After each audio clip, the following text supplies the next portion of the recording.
Welcome in, everybody. Joe Quill's here with you. It is Thursday night, another edition of the Joe Quill Show, and got a lot to talk about here. We're even going to talk some things that um, we don't normally talk about as well, like NASCAR. Uh, but big news coming out from there this afternoon. Breaking news this afternoon, as a matter of fact. Um, one breaking news story led to an unfortunate second breaking news story. We'll get to that. And a lot of NFL talk here as well. Um, really couldn't find that much to talk about tonight. But it's all good. It's Thursday night. Maybe it'll be a quick night with yours truly, and we'll get you on your way to wherever you're headed to finish out your night here. So hope everybody's doing well out there. Um, and we're calling it Chillin' Like a Villain tonight because it got cold here. Just like I said it, just like I now granted, I didn't see anybody walking around the neighborhood or when I went to the didn't hear anybody screaming like that either. But um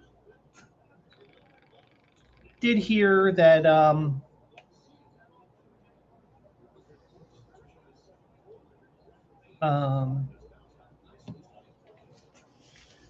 but yeah, I mean, I didn't see anybody dressed up like winter had arrived again. But me, I'm the type of person that wears shorts from, just like daily savings time. Well, I wear them around the apartment all year round. Now, granted, I kind of, you know, during the winter, since I got the heat issue resolved over this past winter because it was just way too hot here, and so much heater, plumber, technical stuff that I couldn't even, I just nodded my head, said, "Okay, I understand what you're doing," but I had no flipping clue. But I just know that I can do what I have to do with the to get the right amount of heat for this apartment. So, but um, it is a lot colder, and I had to put pants on today. Now, granted, I'm in shorts now, but I got a little bit of a surprise when I opened my window today because it's not warm out. I mean, it's very raw out, and you know, just the way it is right now. So, but really, really weird weather here in the Mid Atlantic region here, especially in Philadelphia where I am. So, but but I hope everybody's doing well out there. We're almost at the weekend and a 3 day weekend on top of that. So you get an extra day off. And just to let you guys know ahead of time, and I'll remind you at the end of the show tonight, Mike and I are taking off on Monday to observe the holiday. So no show on Monday night. We still will have also eligible on Saturday. I think AJ is going to be on, but if not, I'll be flying solo. That's okay because we're going to look at some of the races there at Santa Anita, and I'll advertise that towards the end of the show as well. So, um, but um, so we'll see what happens with everything, and hopefully. Um, I was watching an OOTP stream, and by the way, I'm wearing the OOTP 27 shirt, just out of coincidence because it was like, all right, well, it was near the top of the basket of clothes I just washed yesterday. I'm like, I'll wear it today. Love the game. Trying to do some work on there. And by the way, just giving an update here. Knicks are up on the Cavs 53-49 at the half. And the Montreal Canadiens may have caught the Carolina Hurricane at the perfect time here because Carolina had an NHL record 12 days off between games, and they gave up 4 goals in the first period to Carolina. Carolina scored 40 seconds into the game, if that, and um, Montreal scored at the 1 minute mark, and he scored 3 more times. So I'm going to keep an eye on both of them for you. How successful I'll be is another story here. I'll be more successful with hockey, but you know, we're in the conference finals right now, and soon we will have 2 champions, and we'll have nothing but baseball for WNBA, but you know what I mean. But I recognize WNBA as a sport, so but now what some people do call a sport, some call a sport and some don't, is auto racing, whether it's NASCAR, Indy, whatever. But tragic news out of the NASCAR world today is Kyle Busch suddenly passed away today at the age of 41. And he was a guy who every year, if he could do it, would run both the Indy 500 in Indianapolis. As soon as the race is over, helicopter over to Charlotte Motor Speedway and run into Coca-Cola 600. So he would race 1,100 miles in one day. And that was something he did numerous times. But unfortunately, he passed away at the age of 41. Way too young. Especially when, it's way too young, whether it's a crash, whatever the cause of death is, it's always way too young. And especially something like this.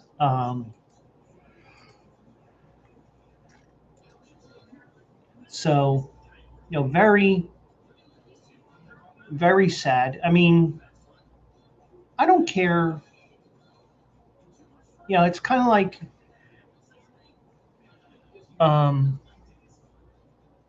it may not be up there with, in a way, hopefully I'm making sense of this because, I'm not the biggest NASCAR fan, but I recognize, it's a sport and, it's 99% left turns and stuff like that. And, and I joke around about the other things of NASCAR, which aren't as prevalent now because NASCAR has expanded beyond the southeastern or southern parts of the United States. But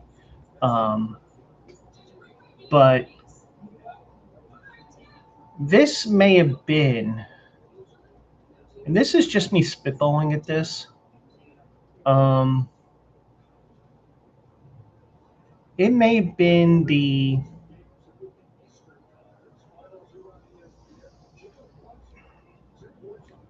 should I say, the most shocking death since Dale Earnhardt. I don't know what you,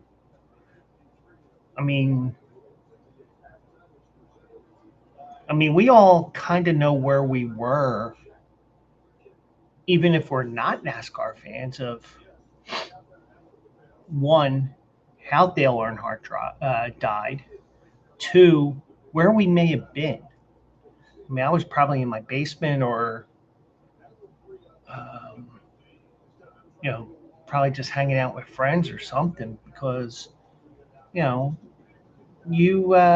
realize that you realize that 41 is way too young. And also, this is something that just escalated quickly. And I have some information about that over some of the things that he was saying here, because, and also some of the things he said at Dover just 4 or 5 days ago, because he won a race there last week. I think it was a Truck Series race. We'll get into that in a second. But now they had just announced earlier today um, that he had been hospitalized as a result of a severe illness. Now,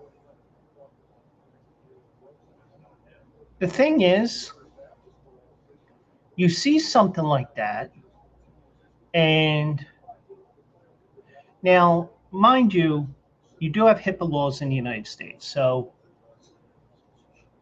we may eventually find out with the family's permission what it was, and we may never know. But I imagine there is going to be an autopsy just for the fact that this sounds like something that was some medical malady, for lack of a better term, that has um, that came from. Now, I mean, it looks like it came out of nowhere. Now, if I knew doctors where I could say, "What do you think this is?" And I would be very careful with that because of the fact that we don't know everything, but like it's just really sad that someone who just won a race 4 days ago passed away because of a health issue. I mean, we don't know. I mean, especially those that are more in tune with NASCAR, we don't know what the issue was. You know, we don't know how much he would have been suffering over the last week. And I'm sure, um, the family, Richard Childress Racing, who he raced for, and NASCAR in general, I'm sure they knew something. But a lot of what we, do, and it's like, yeah, well, I'm okay. I'm guilty of it too. I'm guilty of it. Oh yeah, I'll go. Sometimes it clears up, sometimes it doesn't. But something like this was something that, from what it looks like to me, could have been something that just happened. I mean, it's just a tragic thing that occurred, and prayers to the family and everyone touched by this, because um, just a sad turn of events here. Because I mean, it's one thing that someone tragically passes away because of a um, plane crash, car crash, something along those lines. But something that's health related that comes out of nowhere. I mean, um, and we see it once in a while in sports, but we don't see it where, at least it appears to the general public, goes from 0 to 100 in 0.1 seconds. But um, but I mean, he was even scheduled to compete at the Coca-Cola 600 at Charlotte Motor Speedway. I do not think he was going to race in the 500. At least I think he used to do that. Now I'm now I'm looking at this article.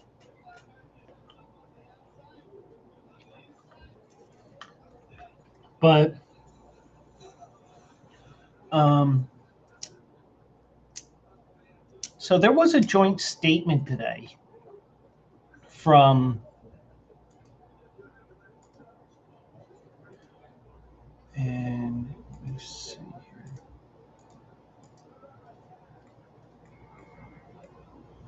That's not working. So let me see if I can zoom in on this. That doesn't work either. Okay, so I'll have to read it to you. Hopefully, you guys can see it. Um, you should be able to see it. Okay. Um, actually, let me do one thing here because I think this will help a little bit more for you guys if you want to see what this says. Okay, so there we go. That should help. Um, our NASCAR family is heartbroken by the loss of Kyle Busch, a future Hall of Famer. Kyle was a rare talent, one who comes along once in a generation. He was fierce, he was passionate, he was immensely skilled, and he cared deeply about the sport and fans. Throughout a career that spanned more than 2 decades, Kyle set records in National Series wins, won championships at NASCAR's highest level, and fostered the next generation of drivers as an owner in the Truck Series.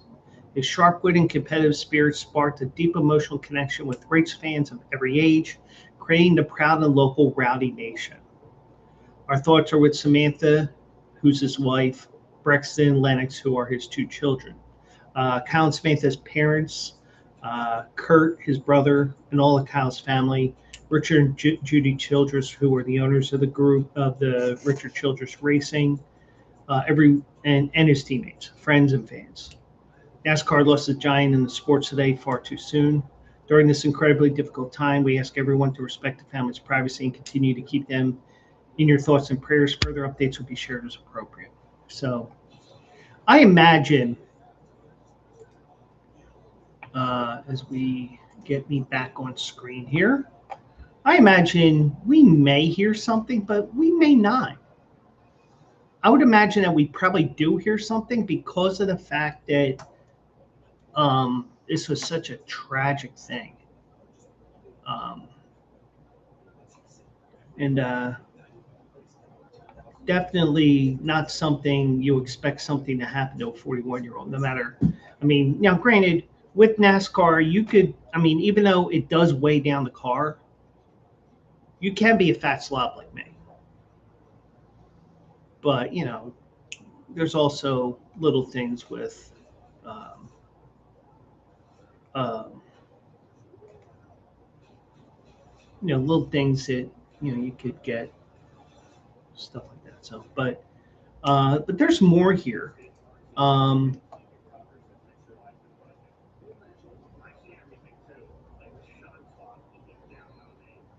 so,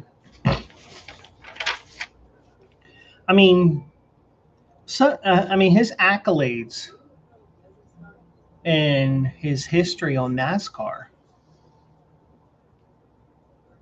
He's a 2-time NASCAR Series Cup Series champion.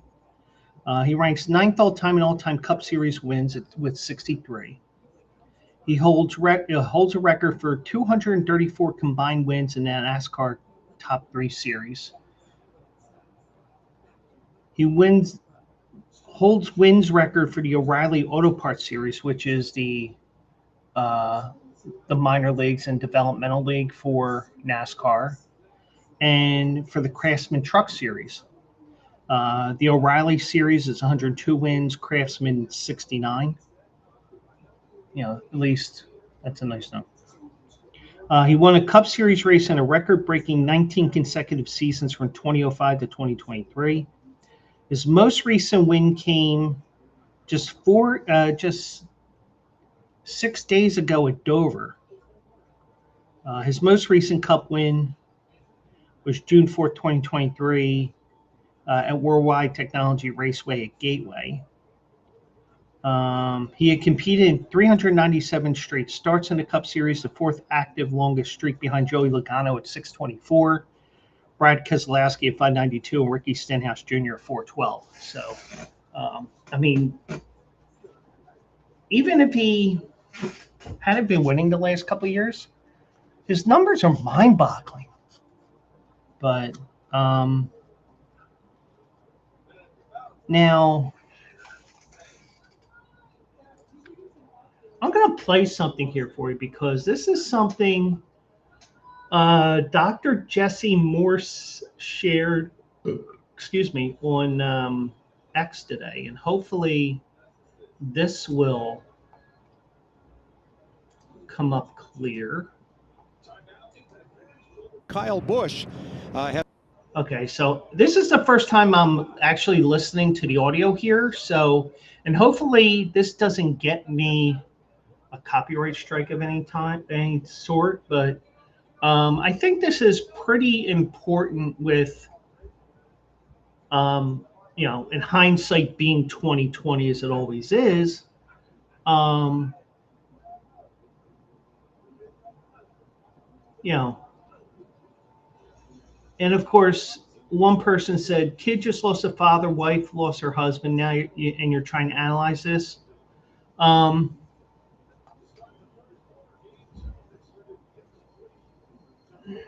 is he analyzing? Yes and no. I mean, yeah, he is, but he's probably let me see, where's he from? Um, no, it doesn't say where he's from. So he's probably a NASCAR fan on top of everything else. But here's exactly what was said during this NASCAR race. Kyle Busch has been suffering from a sinus cold all week. Lost 5 spots on that pit stop. He has asked to have medical attention available after the race. Here's his radio. And can somebody try to find Bill Heisel? He's the Hendrick doctor guy. Tell him I need him after the race, please. Hey, do you want Mr. Bill at your car or at your bus after the race? Bus. I'm gonna need a shot. Copy. He'll be at your bus. Racing can't be any fun when your head is completely stuffed up like that. It's the worst.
And a bow in front of the fans that are all on their feet down here at the Monster Mile. And Michael Waltrip said earlier in the race that a confident Kyle Busch is a dangerous Kyle Busch. Your 69th victory in this series, your 5th right here. Why do these moments never get old, Kyle?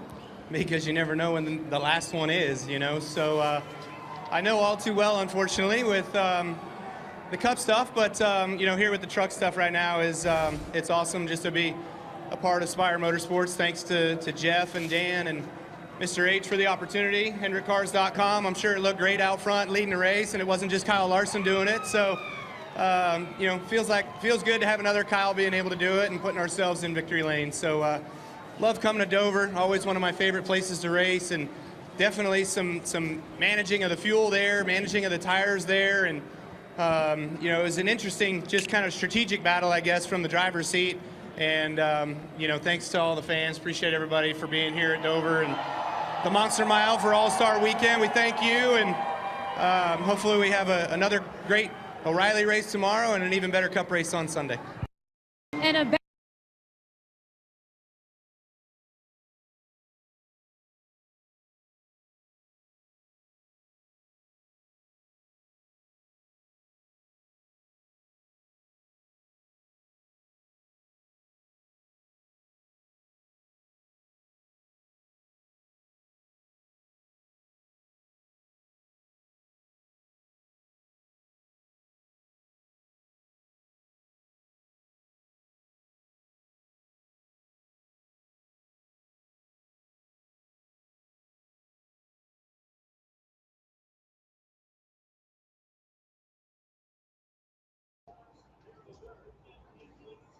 I did not have my mic on, so you might have had about 3 to 5 minutes of me not talking into the. But you did get to hear that video, but that's the reason why I wanted to mute. But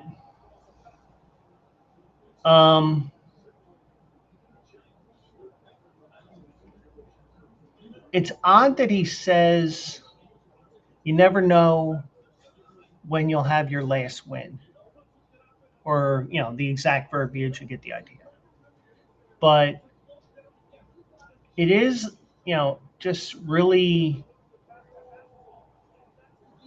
weird how everything fell into line there. So, but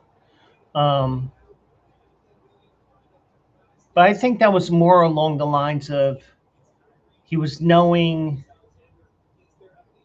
he knew that his career as a driver was starting to wind down. It had nothing to do with any health issues.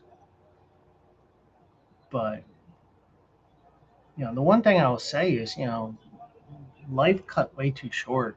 And prayers to the family, condolences to the family and everyone connected with Kyle Busch, because that, you know, 41's way too young, plain and simple.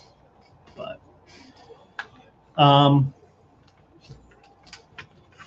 so we need to get off of this topic here and, you know, try to get things a little bit better in here. Even if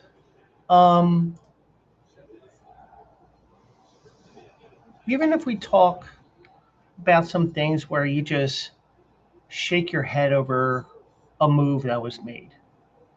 Now, I'm sure we shook our head at Howie Roseman here in Philadelphia for numerous years before he got pushed to the back offices when Chip Kelly took over, and he came back with a vengeance. Turn the other TV down because that's getting a little too loud.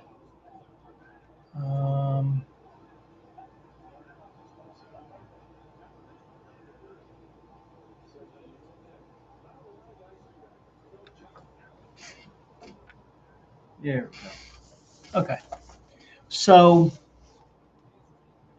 sometimes you have, you know, some lean years, you know, and I think sometimes players just don't work out, or injuries on the field make things worse and exacerbate your situation. But Joe Schoen gets a multi-year contract extension, pairing him with Coach John Harbaugh for a few years to come. Right now, as an Eagles fan, I could mockingly say thank you. How many more guys can you scare and force them to come to Philadelphia?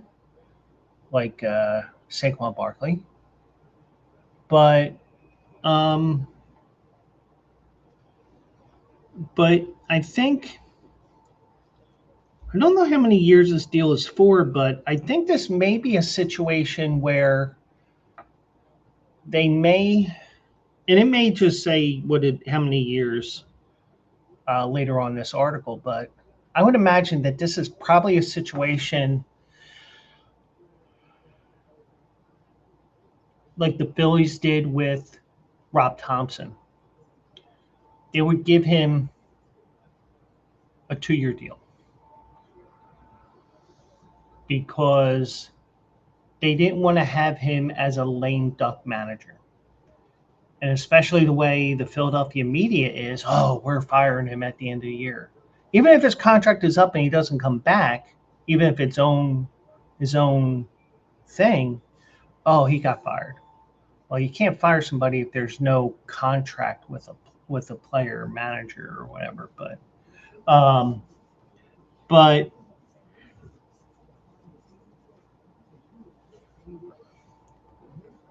But he figured to be the guy who he figured he would be a ripple effect when Brian Daboll got fired in October, in October. But Shane was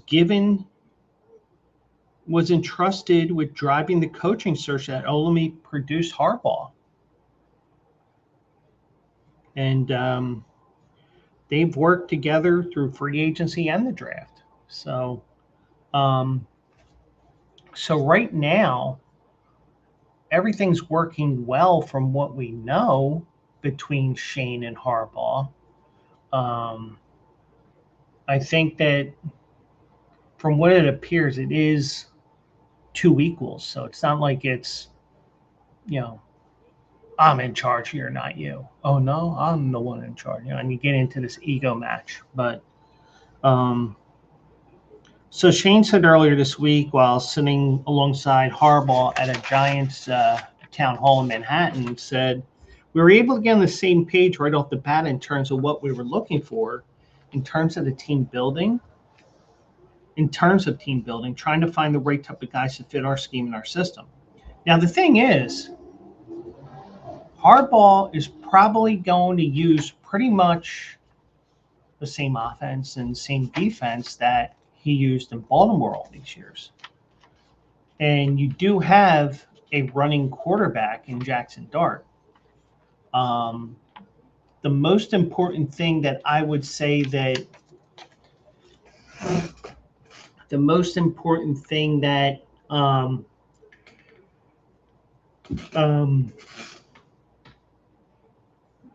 that they need to do is, make sure they keep things on an even keel here. Nobody's bigger than the other. We're both working together towards the same goal and also with Harbaugh, I'm sure he's going to teach Jackson Dart to get down,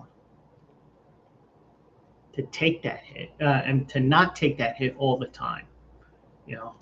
Living for another play without taking a hit is what you want. And the one thing I will say about running quarterbacks, and I say it about Jalen Hurts, but it's not always the case, because you're going to start seeing with Jalen Hurts more and more starting to lose a step. And when you start losing that step, the defense seems to be a little bit faster. But Jackson Dart is only in his second year. He could be the guy who really gets the job done and, can cause havoc. Now that he knows the offense, now he knows, well, granted, he's got to learn a new offense this year, but you got a guy who can definitely help with that. But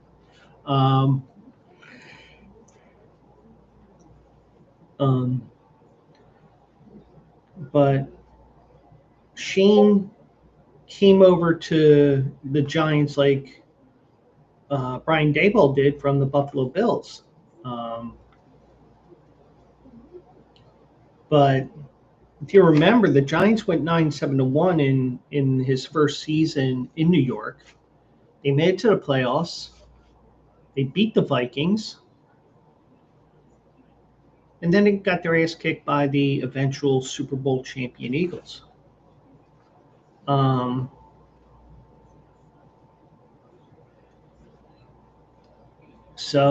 But since then, they've gone 13-38. Schoen even admitted missteps as a result of early success during the 2022 campaign. I think in some regards, if you think about it, if you raise the bar too high too soon, in a lot of cases, that's what gets you fired. Sometimes it's not even being close to being what you expect somebody to be. Sometimes you're an epic shit show, and sometimes you just don't do the job. But but there were a lot of injuries involved as well. But I think he has the confidence in Harbaugh. He has somebody he's working hand in hand with, so that Harbaugh can get the guys that he feels that he needs on offense and on defense. So, but Giants ownership liked the way Schoen had worked collaboratively with Harbaugh. And John Mara, one of the owners, said last year he thought the organization's decision-making process was the best he's ever seen during his time with the team. The franchise is optimistic about the future, especially with Harbaugh as the coach and Jackson Dart as the quarterback. They're also overjoyed with the most recent draft class, beginning with top 10 picks, linebacker Arvell Reese and offensive lineman Francis Waigoa, however you pronounce that. But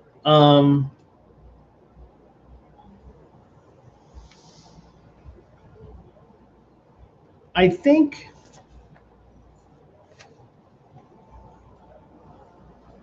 sometimes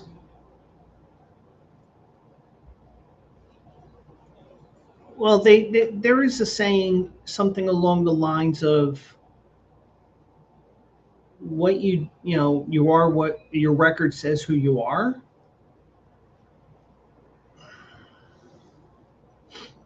Most of the time, yeah, but not all the time. But yeah, I understand what John Mara's also saying, because he's putting the pieces in place. And with football, we know about the injuries. Unfortunate things do happen, and next thing you know, you're looking up the standings and you have a top 5 pick. But sometimes those top picks don't really work out until the second year for whatever reason. But in Jackson Dart's case, it was a bunch of injuries, and but I will say this, and it may just be, for example,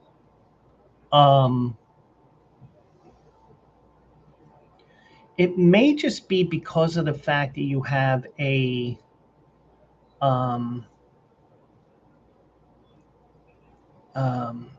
it may just be because they're the team of the future in the division.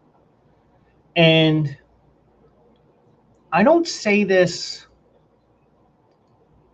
because we're talking about Joe Schoen getting an extension. But we know Howie Roseman has had numerous duds in the draft, and then all of a sudden it's like, where's this drafting coming from? But I will say this. Sometimes you just get, all of a sudden you just get things start to click. Some click earlier than others, but in this case, it's a lot different. But yeah, so I just think in terms of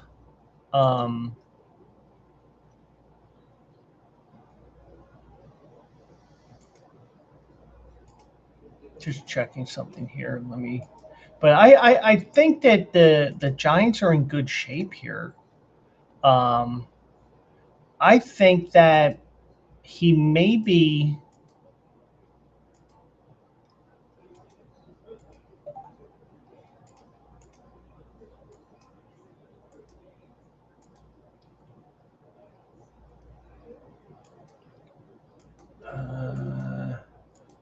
Trying to find the one thing I'm looking for here, and I can't find it.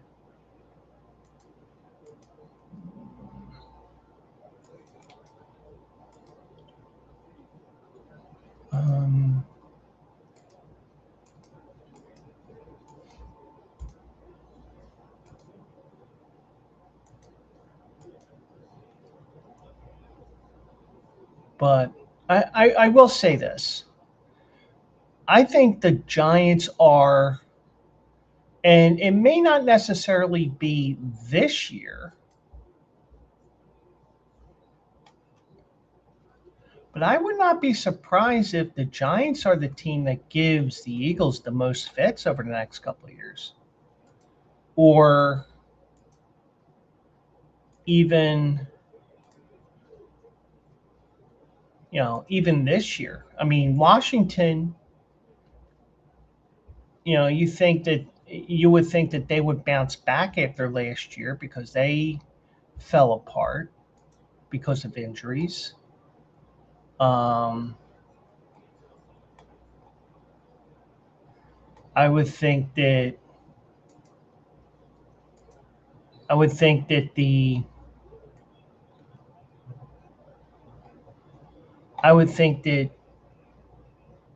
the Cowboys are probably more downward, and I can't take Dallas too seriously because one, they had Dak Prescott, two, Jerry Jones is still running things, and you got to wonder how much time does he have left above ground, and you wonder if he's going to get some glory hole or not. But yeah, so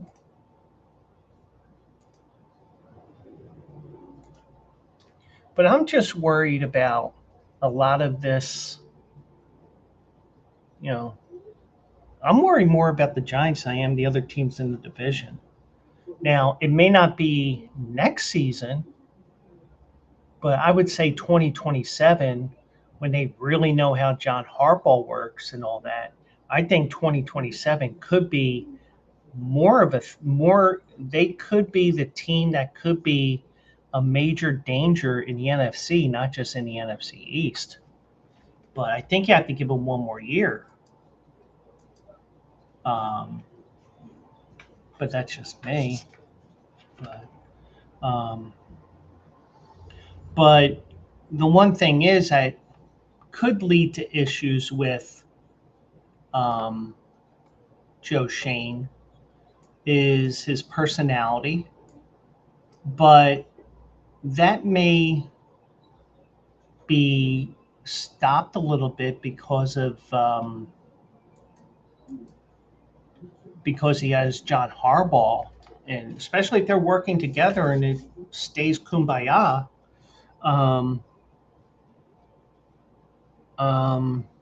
His tenure has included hard negotiating and bad blood that drove away some players. Now, we could say that bad blood led Saquon to the Eagles, but I think that a lot of the bad blood with Saquon was even the year before he got here. The year before Joe Schoen got to New York. So, and I think that the I think New York, they did have their concerns because nobody was paying Saquon or any top back what the Eagles paid him. Oh my God, 15, 20, whatever it was for Saquon. We're not doing that. And truthfully, if I was a Giants fan, I would have been more pissed if they let him go and he ended up with the Eagles, a division rival, than let's say if he went to Kansas City, he went to Denver, he went to LA with the Chargers. But the fact that he stayed in division and you got to face him twice a year now, not what you want to see. But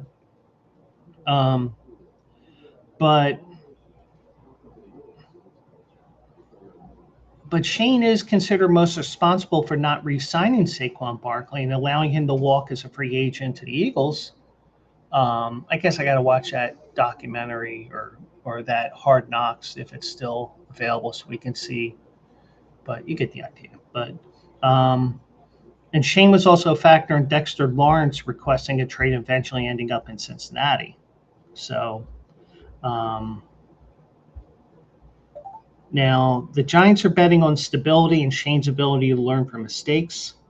And who knows? Maybe having somebody like Harbaugh there that they can go hand in hand and work together and reach the same goal, maybe that helps them. So I wouldn't be surprised if the Giants make a major improvement. Now, what you would define as a major improvement, I'm not sure. Because let me just see something here. Because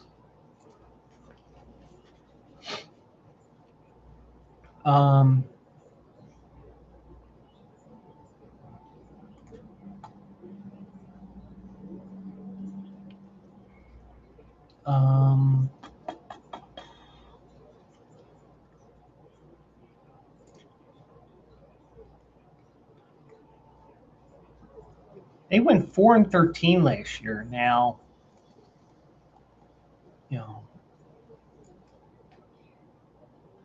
does getting to 9 wins mean that, or is it 8? I guess that's what Giants fans have to decide. What's that big leap going to be? Going from 4 to 8, 4 to 9, 4 to 10? Because I don't think with Harbaugh there, I don't think they're going 4 to 6. I think they go minimum 4 to 8 or 4 to 9. But we'll see. But he gets a couple more years, and I guarantee you, if they go 4-13 again, and the players that he brought in, whether it be draft, free agency, or whatever, they fall flat on their face, he's gone. I don't think they're afraid to do that, but this could end up being a one last shot. So who knows? But we'll see what happens with that. So I did see this one as well. This popped up today. Matthew Stafford lands a 1-year extension for $55 million. Now with incentives, that means he can make up to $60 million. He's now tied to the Rams through the 2027 season with $105 million remaining on his contract. And I don't know what that means in terms of salary cap or anything like that. So, but Now, the Rams used the number 13 pick in the draft on Ty Simpson, who's viewed as his eventual successor. Now, I would think, and maybe this is a trend that's going to go back into, that may be restarted with Vegas. And who knows, it may be as well that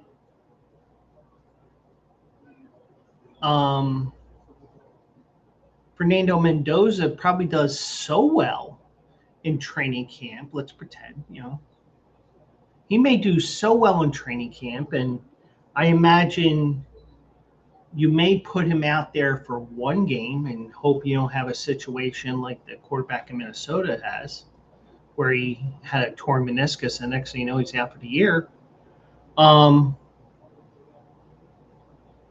With Mendoza, you figure, hey, you got to get him some action before you can make a decision. But you may get to the point where even if you don't start Mendoza day one, you may get to a point in like week 4, week 5, week 6, week 7, or the week after the bye, whatever week that is. It's like, we need to start Mendoza. Or you may be forced into it because you never know. Kirk Cousins may get injured. Or he just may beat him at camp. But whatever it is, Ty Simpson, probably the same thing. But unlike that situation in Vegas, this one, you have a number 1 quarterback that's going to be there for 2 more years. So they're actually taking the Green Bay route with him, where they did it with Aaron Rodgers, who, by the way, he announced that this season is allegedly going to be his last. I say allegedly because of the fact that when you watch that video, he's kind of smirking when he says it's his final season. Now, take that for what it's worth. But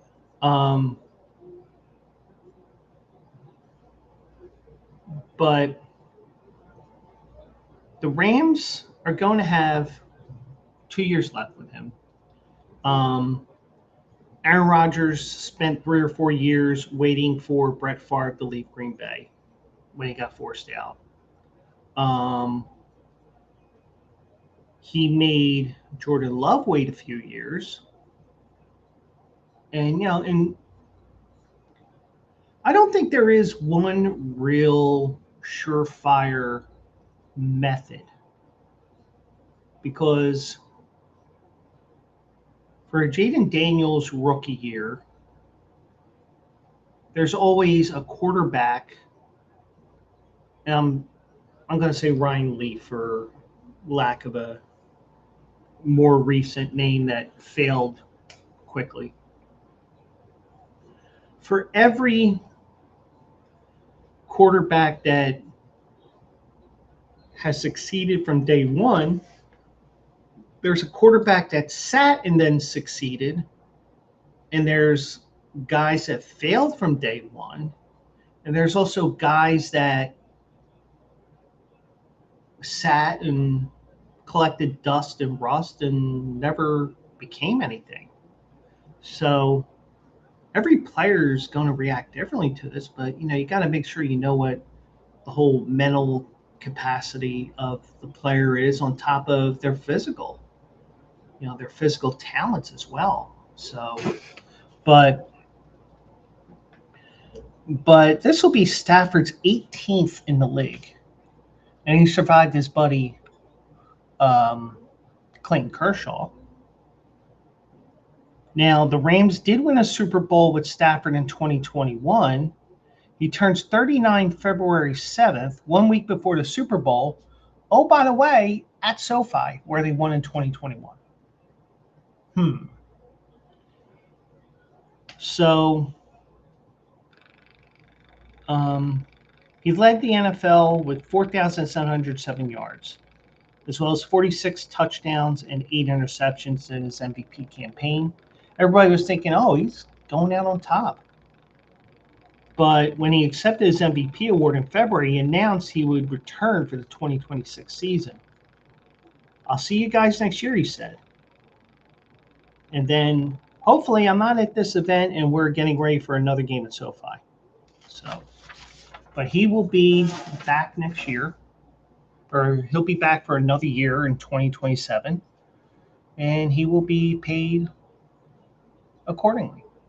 So, but yeah, so also Aaron Rodgers announced that this was going to be his last year, but do we think it will be?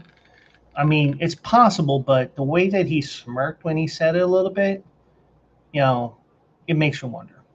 So, kind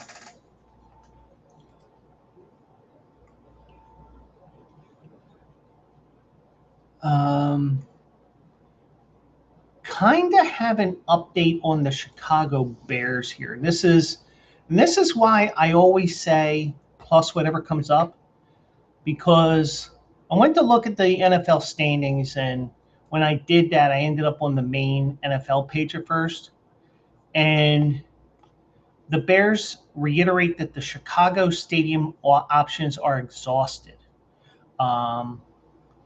They are continuing to look at building a stadium in either suburban Illinois or Hammond, Indiana. Bears have exhausted every opportunity to stay in Chicago, which was our initial goal. There's not a viable site in the city.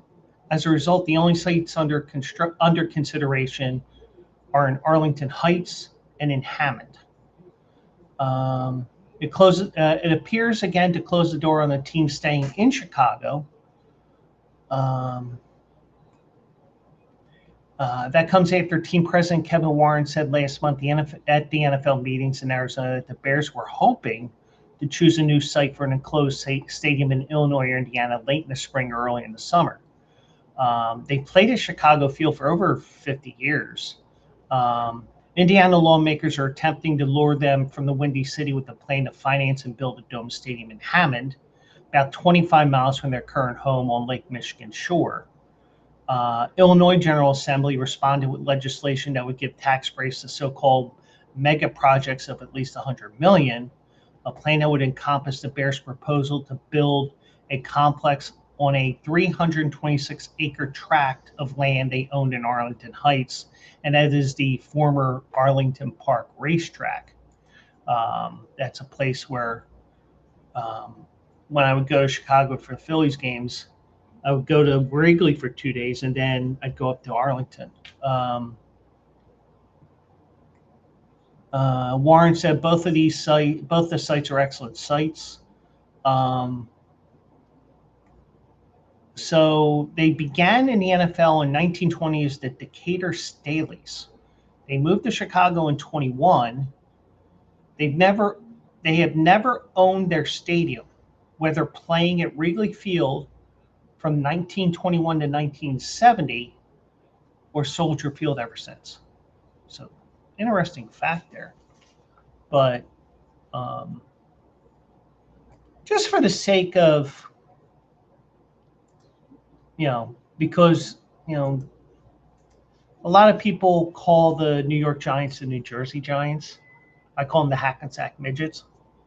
Oh, I'm sorry. That's midget's an offensive word. Yeah, so's whatever. But I will say this.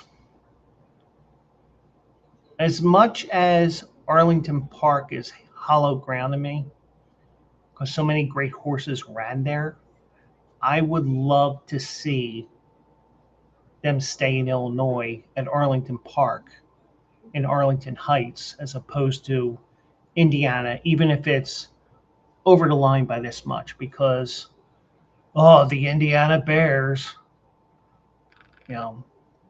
stupid stuff like that. But even though they're in the kind of metropolitan area of Chicago, they're not in Chicago proper.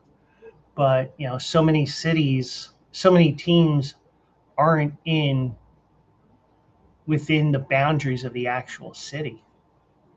The Giants and the Jets, perfect example. Buffalo's in Orchard Park. The Rams and Chargers are in Inglewood.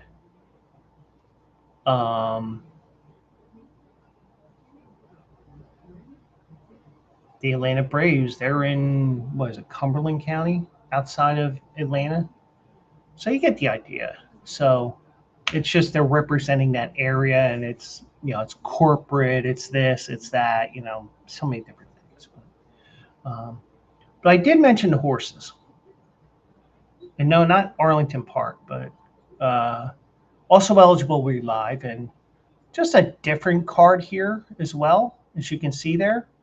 Also eligible will be at Santa Anita. We'll be looking at the races at Santa Anita. We're not going to be at Santa Anita because that means I have to get on a plane and find a way to get there. But we'll be live Saturday morning, 10 a.m. Eastern, 7 a.m. Pacific. And we're going to be looking at the 5 stakes races on the card here. So we'll look at those 5, see if we can give you guys some winners, and you know, get you ready for a holiday weekend. And also, there is a contest that I like to play. It's called Survival at the Shore, which is through 123 Racing. That contest begins on Saturday. So survivalattheshore.com, I believe it is. I got the alert that the first set of picks are due on Saturday.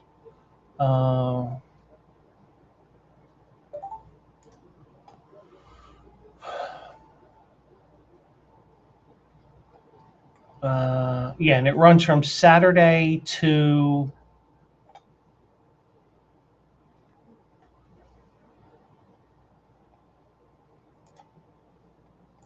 let me go here.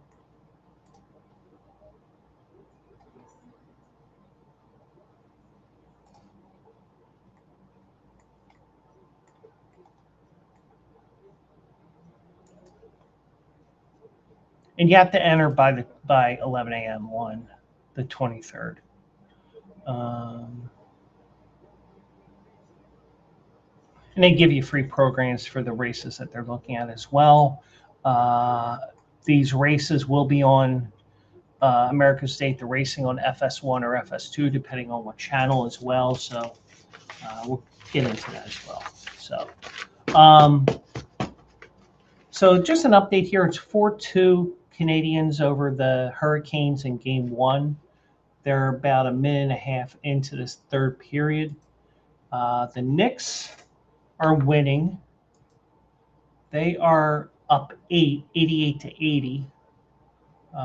Just give me some updates on that as I try to get some of that caught up for you here. So I did see this today. It might have been last night, but Nolan Smith of the Eagles, I believe he went to Georgia. So this may explain some of the let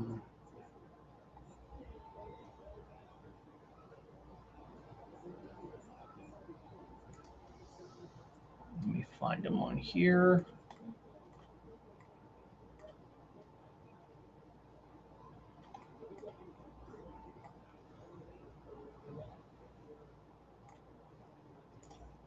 Yeah, he went to Georgia, and you know, Georgia's has had its share of reckless driving cases over the years.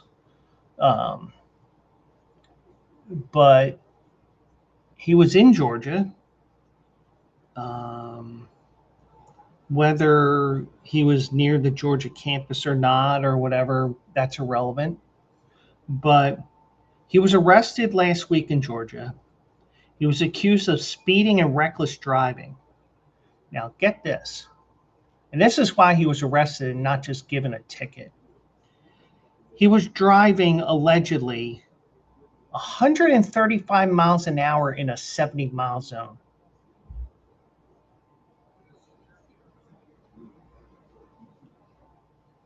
I don't think I want to see 135. even if I was in a NASCAR car, because they do have for example, Pocono, they have these ride along type things that they have where you can go like 130, 140, 150. You can experience some of that stuff. And that occurred last Friday night. So he posted bond and was released on the night of his arrest. His court date is set for July 14th. Now, he would not need to appear in court if he pays the fines associated with the arrest citation. So he just received citations here, which, I mean, and once again, not only am I not a doctor, I'm not a lawyer. And this gets into those areas where the law portion of things, I have no clue. But when you talk about, player, player conduct, player, all other stuff, but he was a 2023 first round pick. And, this is probably the worst time that this would come up, because I don't know if they exercise his 5th year of his contract or not, but, you're in that, if they haven't made a decision yet, this may lean towards, do I want to deal with this? Because, and the one thing is, even though it was 30, 35, 40 years ago, you don't want a Jerome Brown situation, whether you're driving alone at a $135 or driving with someone in your car. Because Jerome Brown was speeding and ended up crashing and killing him and a family member. I forget if it was a cousin or whatever, but and once again, Nolan Smith is expected to play a significant role in the Eagles' defense whenever he's available this season. And the one thing is, this article I found on CBS, they say that the league is likely to investigate the reckless driving incident under the personal conduct policy.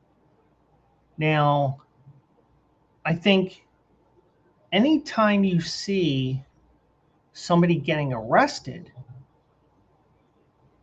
you're going to investigate. Oh, what did he do? Now, the one thing you have to remember, labor law in most cases supersedes federal workplace laws. So a lot of what and this is a combination of me being a steward for the union I was with, as well as taking a law class for my sports management degree. Even though,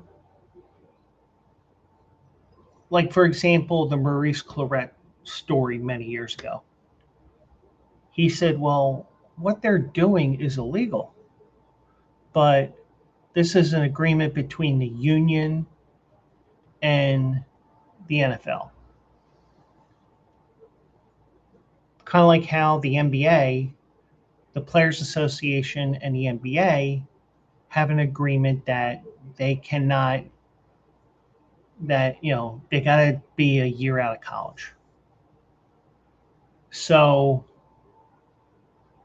football, having is 3 years after high school, it makes sense, because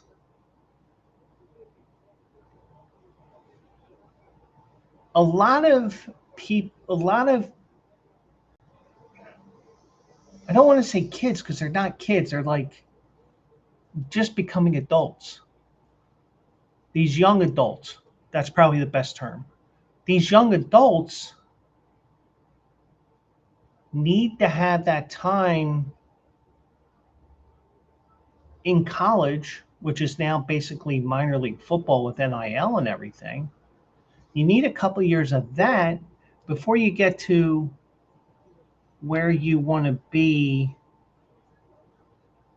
in 3 years so that you're ready and you can transition, even though you do have different things that can go either way. But I just think, not only is it physical, it's also mental. It's maturity even with that, because,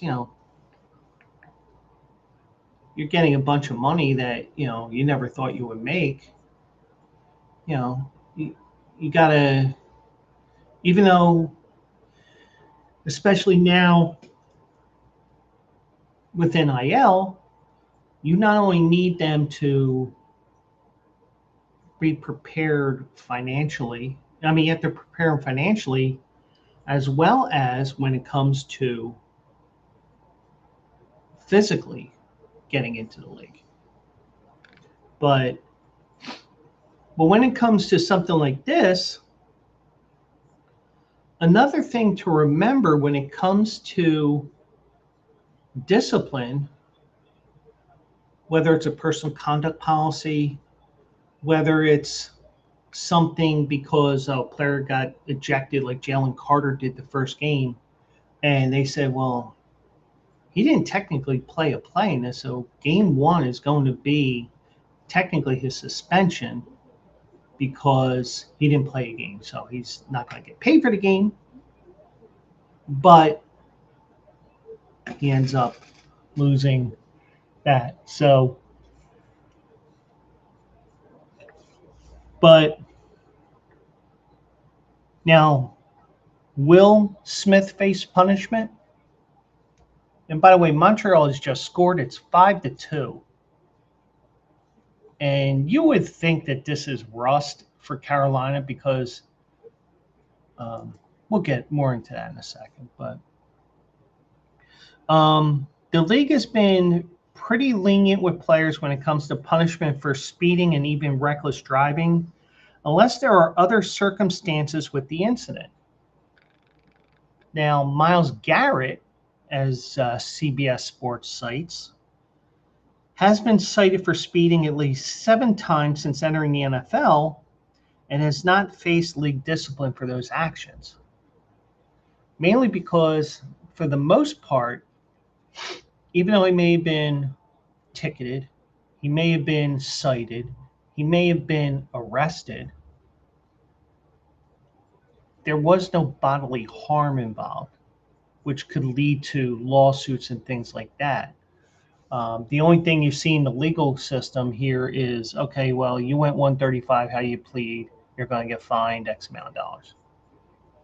But, and we all know the Rashee Rice situation, which has even led to the point where he's now in jail for 30 days, if you remember from Tuesday's show. He received punishment for speeding or racing violations, and that incident resulting in injuries to passengers or people in other vehicles.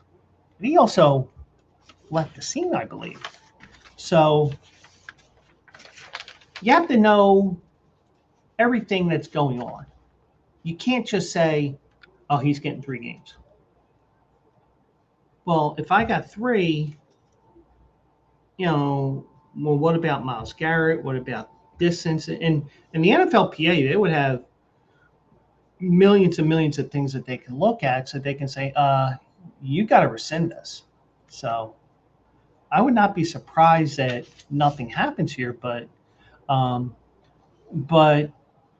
like I said, a lot of what you have in labor law, in the whole disciplinary process in union labor, is past practice. So if you look at this and you put him in the same breath as Myles Garrett in terms of what he was doing away from the field and not getting anybody injured, then Smith probably does not get suspended. I'm sure the NFL may, I mean, who knows? Maybe the NFL makes him go to counseling. I don't know. I'm speculating. I don't even know what the NFL does with something like this. But now the league could and arguably should change its stance on these types of incidents given their prevalence. But it has thus far not shown a desire or willingness to aggressively punish players for driving-related incidents that don't result in injury or other charges. But here's the problem. Past practice. And if you're going to make a major change like this, it has to be collectively bargained. And I don't think the NFLPA will allow that just on the fact that you have a lot, I'm sure there's many more players that have been caught speeding and have not had any type of major injury. So I would say that's what I was looking for, that book. So I would imagine that is what you want to see in these cases. You have to, just like everything else, look at past practice, and if you can if the NFL can find something where somebody got suspended, but you got the whole Myles Garrett thing, and that's going to be the part that leads you the other way. So I did see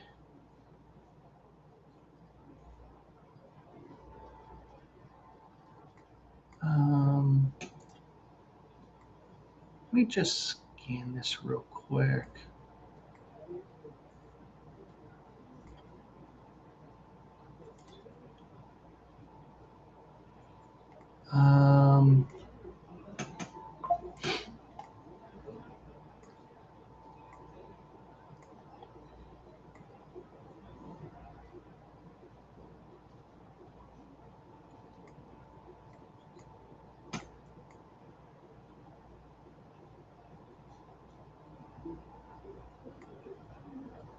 So LeBron James also, he expressed uncertainty about his NFL future on the Mind the Game podcast with Steve Nash. He reiterated that he needs time to think about what he'll do entering an offseason where he'll be an unrestricted free agent.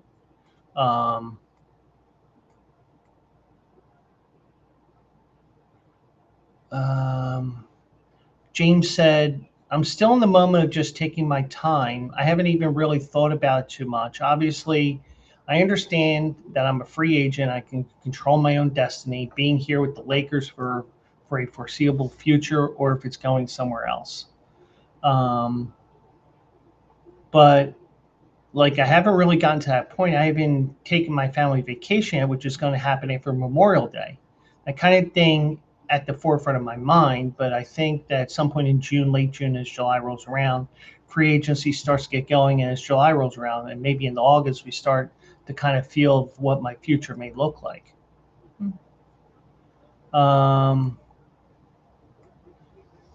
James reiterated his family would be a priority.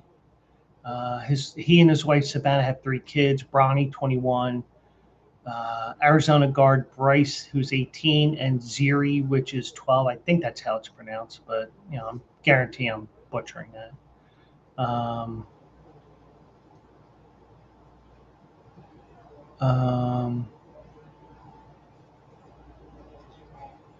He's coming off a 2-year, $101.4 million contract, with the Lakers include $52.6 million salary for last season.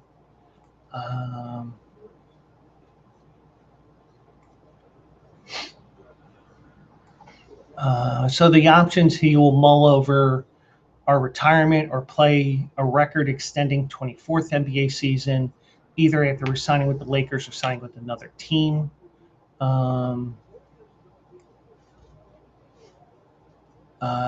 He says if if it's continuing to play the game that I love, which I know I can still give so much to the game and play at a high level, or if it's not.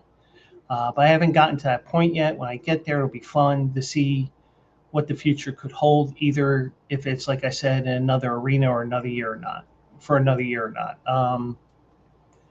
James Charnia said on the Pat McAfee show,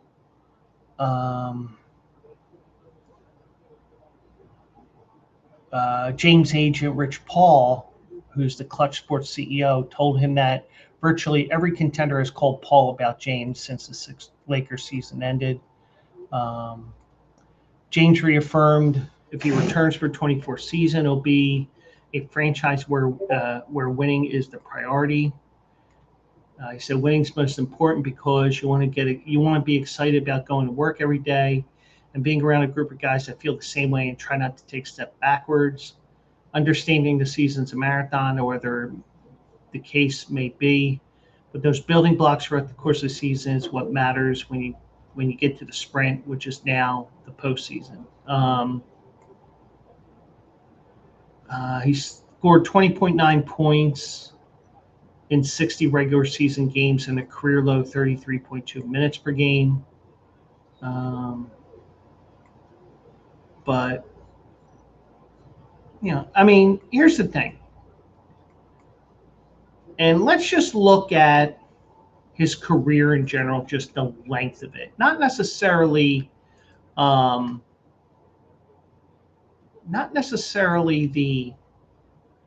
points. Even though he's one of the greatest scorers, but he's not Michael Jordan. I will say that. But I think one of the many reasons that LeBron has survived 23 years in the NBA, one is he was one of the last to get in directly from high school. And the other is the fact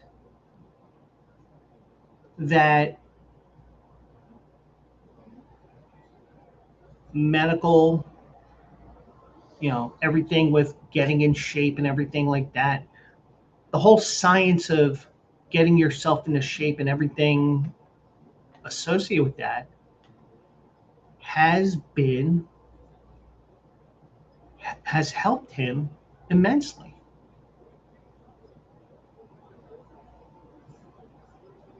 Even if you want to say that he's been clean all these 23 years, because other sports you start talking about performance enhancing stuff. So I will say this. He benefited from advances in medicine, advances in science, all that stuff that would help somebody extend their career as long as he has. But can he survive? I mean, eventually he is going to be retiring. And he may be the anomaly like Tom Brady was when he played, 25 seasons, whatever it was. I'm sure there aren't going to be many people, if at all, that are going to play 23 seasons in the NBA. So,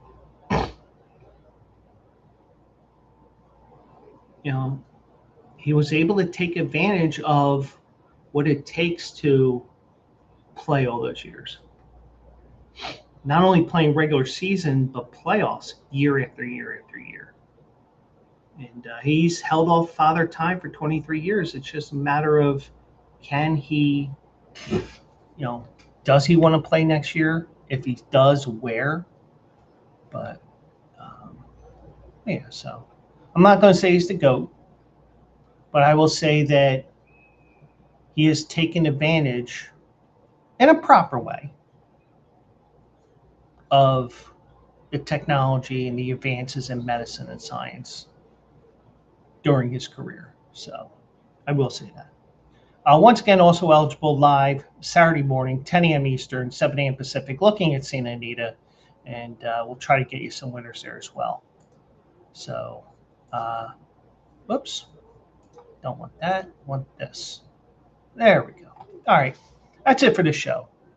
And I do appreciate each and every one of you for joining me here.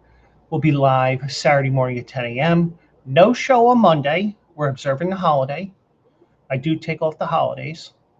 And we'll be, and if you don't join me on Saturday, join me on Tuesday night for another edition of Joe Quill Show, as who knows what we'll get into. But that's it for now. Do appreciate everybody, and I'll see you guys in the winter.